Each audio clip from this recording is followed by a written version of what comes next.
কালকে video upload করার পরে এক ভাই আমার কাছে জানতে চাইছে আমার পিসির পুরো কনফিগারেশনটা কি। তো ভাবলাম এই জিনিসটা আসলে শেয়ার করা দরকার, কারণ আমার পিসিটা আমি ভিডিও এডিট করার জন্য এত বাজেট বিল করে বানাইছি, এর নিচে ভিডিও এডিট করার জন্য আর কোনো বাজেট বিল হয় না। অনেকেই প্রথম অবস্থায় ভিডিও এডিটিং শেখার জন্য একদম লো বাজেটে পিসি খুঁজে জাস্ট ভিডিও এডিটিংয়ের কাজটা কোনো মতে চালানো যায়।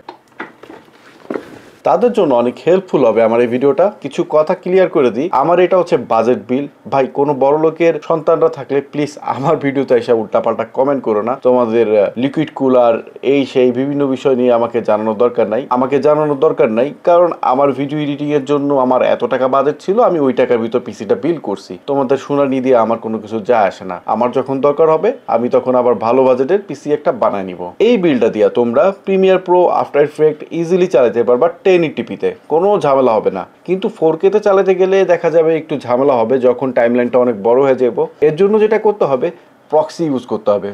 প্রক্সি ইউজ করলে আবার 4K-তে কোনো ঝামেলা হয় না, ইজিলি স্মুথলি তোমরা এডিট করতে পারবা।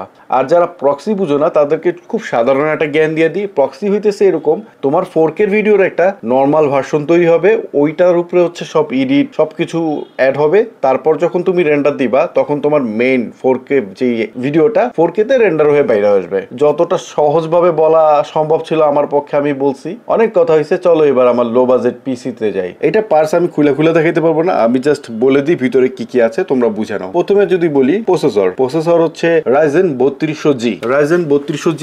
ওই সময় আমি একদম ইনটেক নতুন কিনছিলাম, দাম পড়ছিল বেবি 12,000 টাকার আশেপাশে কোথাও। তারপরে গিগাবাইটের মাদারবোর্ড B450, কম দামি মাদারবোর্ড বাট কাজ খুব ভালোই করে। তৃতীয়ত আছে র্যাম, যেটা Corsair Vengeance 8GB 16GB। চতুর্থ পাওয়ার সাপ্লাই, এটা একটা চাইনিজ পাওয়ার সাপ্লাই যেটার নাম গ্রিন ফোর্স 500 ওয়াটের। এখন আল্লাহ জানে ওরা কত ওয়াট দিছে, 500 ওয়াট তো দিবে না যেহেতু চাইনিজ। তারপরে যদি স্টোরেজের কথা বলি, আমি আমার পিসিতে 3টা স্টোরেজ লাগাইছি। একটা 256 অ্যান্টিকের, তারপরে আছে রামেস্তার 512GB। এরপরে নিচে দেখতে পাইতেছো হিটসিং দিয়ে লাগানো একটা 1TB SSD। তারপরে আছে এই হিটসিংটা আর ফ্যান, এইটা নিয়ে তো আগের ভিডিওতে কথা বললাম, তো এখানে আর কিছু বলার দরকার নাই। আর এই কেচিংটা ভ্যালুটপের V100 মেবি, আমি শিওর না, যতটুকু মনে পড়ে ভ্যালুটপের V100। তোমরা একটু ভ্যালুটপ লেখা খুঁজলেই পেয়ে যাবা।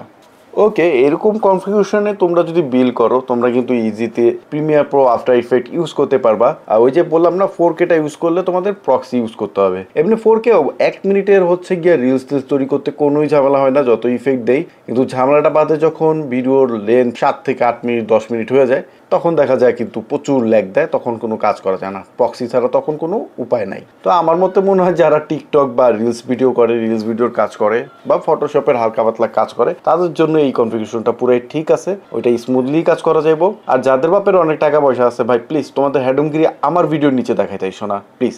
তোমার আছে, তোমারটা নিয়ে তুমি ইউজ করো, কেউ তোমারটা জানতে চায় না যে আরেকজনের ভিডিও নিচে এসে কমেন্ট করে জানানো লাগবে। তো আজকের ভিডিও এই পর্যন্তই, দেখা হচ্ছে আমার নতুন কোনো ভিডিওতে।